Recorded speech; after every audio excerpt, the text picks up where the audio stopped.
Hello everyone and welcome back to a So Nice Talk About Thrillers on Thursdays. It was my birthday recently and I think I got maybe about 5 books for my birthday.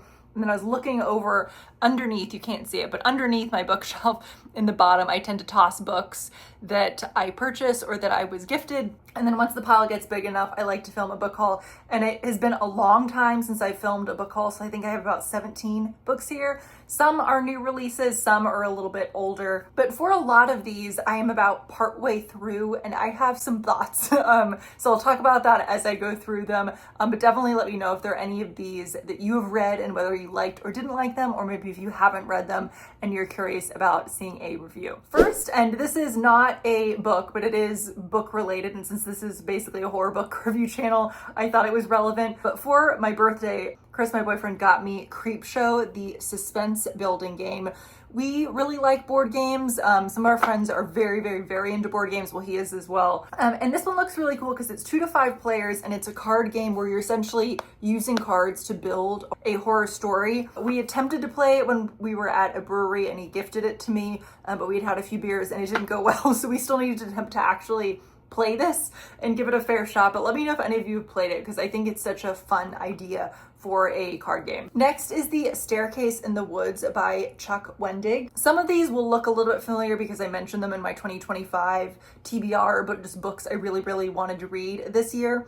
But while on a camping trip, 5 high schoolers, bound by an oath to always protect one another, discover something in the middle of the forest, a mysterious staircase to nowhere. One friend climbs up but does not come back down. Then the staircase disappears. 20 years later, it reappears and the friends return to find the lost boy and what lies beyond the staircase. I kind of want to look up if this takes place during the fall or summertime and see maybe which season I want to read it. I've been in a very big reading horror novels based on what season they take place, which we'll talk about when I go through these. I did see some kind of mixed reviews for this, so I'd be really curious if any of you have read this, but I think the concept sounds really interesting. Next is Worry by Alexandra Tana. This was gifted to me by my friend Sam, and it's not typically, when I look at the book summary and it says, 2 adult sisters, Jules and Poppy, navigate the messiness of cohabitation and adulthood. When Jules moves into Poppy's Brooklyn apartment. It doesn't typically sound like the type of book I would pick up, but my friend has just really great taste in books. I'm assuming the writing is incredible, so I'm looking forward to this one. I have a lot to go through, so I'm gonna go through these very fast. Next this was gifted by, I think, my brother, and it's Frankenstein by Junji Ito.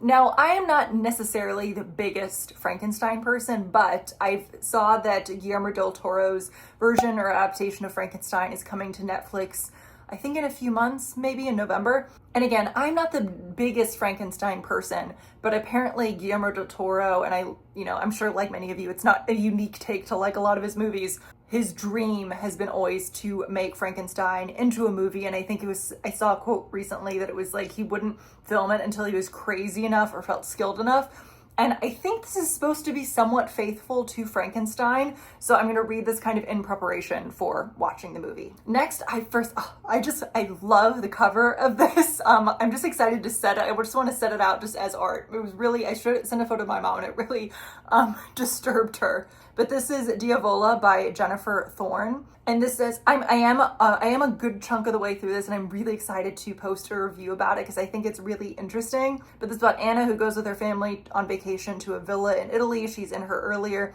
mid-30s. Strange things start happening. It also has to do a lot with her not so great family relationships. But this is a good, at least from what I can tell so far, summertime horror novel. So really enjoying it so far. Then this was gifted by my boyfriend's mom. She reads, I think I've mentioned this anytime she gives me a book, she reads like a book a day. It's crazy. She wakes up at 4 a.m. and like finishes a book in the morning and then still manages to get a million things done throughout the day. But this is The House Across the Lake by Riley Sager. It was funny. She said she picked this up at an airport thinking it was new, and then she opened it up and realized this came out maybe 4 years ago. And it's funny because she thought she maybe had read it before and then she gave it to me. And I think I might have read it before, but I have no record of me reading it on Goodreads. But when I read that it's about a grieving widow, and actress Casey Fletcher spies on her neighbors across a remote lake and become convinced something sinister is happening, and then a woman goes missing. I swear I've read this. I need to search through my YouTube history because maybe I'm not great about tracking what I read on Goodreads historically, but I swear I've read this. But, you know, I think Riley Sager is always good for kind of summertime, fast-paced, beach read type horror novels. But again, I need to figure out if I've actually already read it because it sounds very familiar. Then this has to be one of the books that I am most excited to read in this entire stack, and that is the new Nat Cassidy novel, When the Wolf Comes Home. I loved Mary. I really like Nestling, so you just become one of my favorite horror novelists recently. And this is about one night Jess, a struggling actress, finds a 5-year-old runaway hiding in the bushes outside her apartment. After a violent, bloody encounter with the boy's father, she and the boy find themselves running for their lives. It says when the wolf comes home, so I'm assuming the father is a werewolf, but I'm not positive. But I've heard people say that this is not necessarily the most unique, you know, plot, that it's, you know, a woman taking a child trying to run, so it's kind of a high-speed chase type book. But it feels like something I would more so see as a movie and not as a book. And I've heard people say that this surprisingly really tugs on your heartstrings, and you can get quite emotional reading it, and it's pretty quick. So again, I cannot wait for this one, and the reviews look so good. Then is The Body by Stephen King. This was also gifted to me by my boyfriend's mom. I think she said she bought a book and this came with it for free. But I've of course seen Stand By Me. I'm assuming all of you had, but this is the novella or short book that it's based on. And I think this would be absolutely perfect, not horror, but just a nice summertime read. And I was thinking about it. I have not read a Stephen King novel in so incredibly long, so I'm hoping, you know, this is quick. Maybe it'll get me back into it. We went and saw the new Superman last night, which is the sidebar. It's like campy and comic booky, but I really liked it. And I also think it's very hilarious that people are calling it woke Superman, because if you've seen the movie, you'll realize why some of those like bad tweets about the movie are kind of ironic. But anyway, I enjoyed it. I loved woke Superman. But anyway, I completely lost my train of thought. Oh, when we were watching that movie, there was a trailer for a new movie called Running Man that looked so fun. And let me know, it said it's based off of a Stephen King novel, so let me know if any of you have read it, because the movie looked very good. As I mentioned, I'm gonna mention if I'm partway through reading some of these. This one I have already finished, and I hate's a strong word, but I did not like this. And that is Unmissing by Minka Kent, which is about a woman who's presumed dead suddenly shows up at her husband's doorstep years later, and it's told from a few perspectives. I really did not like this. I thought all of the characters were insufferable. I didn't enjoy the writing.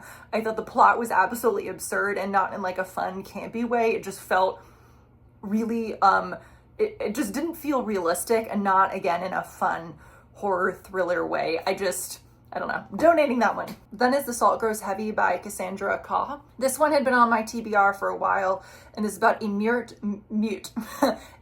mermaid and a plague doctor journey through a grotesque fairy-like world after escaping a massacre. Very short. I think I might save this one to read around Halloween time, because I think it could be a good one. But I read the first chapter, and I will be honest, I had a little bit of trouble getting into it, but I think I just need to sit down and be in the headspace, have some spooky music going, because just the concept of this sounds so interesting. Then this is more of a mystery novel, but Sleeping Giants by Rene Denfeld. I read for those of you who've been watching my channel for years and years, you might remember that way back in the day, one of my favorite books was The Enchanted by Rene Denfeld. And I have not, I think, picked up a book by her in a very long time. But one thing to just keep in mind with her books, and I am partway through this, is that she used to be an investigator in real life, and I think she might even still be, focusing a lot, and just without getting into detail, on not great things that have happened to children. And I think she sometimes will weave in, I'm not going to summarize this well, but I think from those past experiences, she tends to often read from children's perspectives who have grown up in not great environments. So I'm just going to give that warning that her books are written beautifully. I think they're important subject matter, but they are very, very sad reads. And so just a little bit of a warning. But this is about 20 years ago, a 9-year-old boy was swept away by powerful waves on a remote Oregon beach, his body lost to sea. And then years later, for most of her life, Amanda had no idea that she had an older brother named Dennis and that he had died. So it's about Amanda, who's in her 20s, going to this Oregon coast, very small town with not a lot of people there, trying to research and learn about her little brother or older brother who passed away when he was a child there at an orphanage. I'm partway through, really, really upsetting, but I really, really enjoy her writing. Then is Our Missing Hearts by Celeste Ng. I read Everything I Never Told You and really loved this. And somehow this has a huge amount of reviews online. I had never heard of this until I picked it up. But this seems a little bit different than her past books. I never read Little Fires Everywhere, but I watched the show. But from what I can tell, this is dystopian and in a world where children are removed from families for a certain reason. And it's about a young, I think, boy searching for his missing mother, who is a banned poet. But again, this has, I think, over 100,000 reviews. It was, Reese's Book Club. Let me know if you read this, because I'm sure many of you have, but somehow I've never heard of this. Okay, these next couple I picked up at a local bookstore, and first is The Witch Elm by Tana French, but I love The Likeness. That is one of my favorite mystery novels of all time, but I kind of fell off the Dublin Murder Squad series just because I don't read a huge amount of series, so I'm looking forward to this because it's a standalone. But after surviving a brutal assault, Toby retreats to his family's ancestral home, only to discover a skull hidden in a tree on the property. But I've heard that this is very, very much a slow burn, but that the ending of the book has really great payoff. So if you would agree with that without spoilers, please let me know down below. Then one of my favorite vampire novels of all time, can you guess what it is before I show it?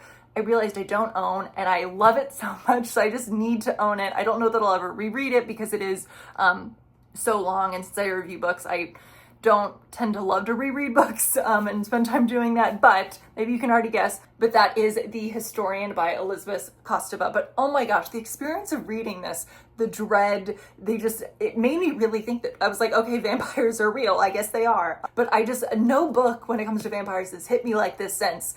So if you can think of any books that maybe gave you that same feeling, please let me know. And if you have not read this, I'm very jealous. Okay, I have a couple here on my Kindle, and this is my old Kindle, but I'm seeing my parents this weekend, and my dad very kindly got me a new Kindle for my birthday. I think this one's at least a decade old and kind of falling apart and moves very, very slowly. But it's going to be a little hard to see, so maybe I'll just put it down. But the first book I have on here, I know I'm really late on this, is Fourth Wing, only because I'm so tired of seeing people talk about it and just have no idea what's going on. Plus, I'm doing D&D. It's the first time I have with some friends, and my friend, also named Katie, who's running the campaign, is loosely basing some of the people in it off of Fourth Wing. And let me know, would you want like a dedicated Fourth Wing review video, or am I just like so late to it that it would just be completely pointless to do? But let me know. I also downloaded, I don't know what came out with me. I think I'm just finally giving in to the romantasy aspect of the book world and just want to know what people are talking about. So I also have on Kindle A Court of Mist and Fury. I read the first book in the series a long time ago and have no memory of it. Didn't really love it, but I heard people say that the second book is better. So let me know if you would agree. And if I didn't love the first book, do you think I would like the second book more? Because look, I'm all for a fun, fast-paced romance novel. I'm not against that or think I'm about that by any means. I just remember not really loving the first one. Then I have a couple books as audiobooks, and next is Blood on Her Tongue. And this sounds so unique. It's the Netherlands, 1887. Lucy's twin sister Sarah is unwell. She refuses to eat, mumbles nonsensically, and is increasingly obsessed with a centuries-old corpse recently discovered on her husband's grand estate. I don't know if she's becoming undead or what's going on, or if she's possessed, but I love some 1800s horror set in a different part of the globe to really maybe just get me out of this headspace of maybe US in 2025. And finally, and I'm almost done with this, but I'm not going to say too much because I think I'm going to post a review, is Victorian Psycho. And this is about Winifred Noddy, who's a governess for Ensor House, and she has 2 little children that she's kind of taking care of. And all I'll say is she's a very, very strange character, but I think I'm going to have a lot to say about this. I think I'm going to post maybe a dedicated review of a couple horror novels that I'm about to finish. So maybe be on the lookout for that. But again, I hope everyone is doing all right. At least July 4th is over. So that means Halloween season is essentially right here or right around the corner. I just keep wanting to wake up and have it be fall. And I'll see you in the next one. Bye.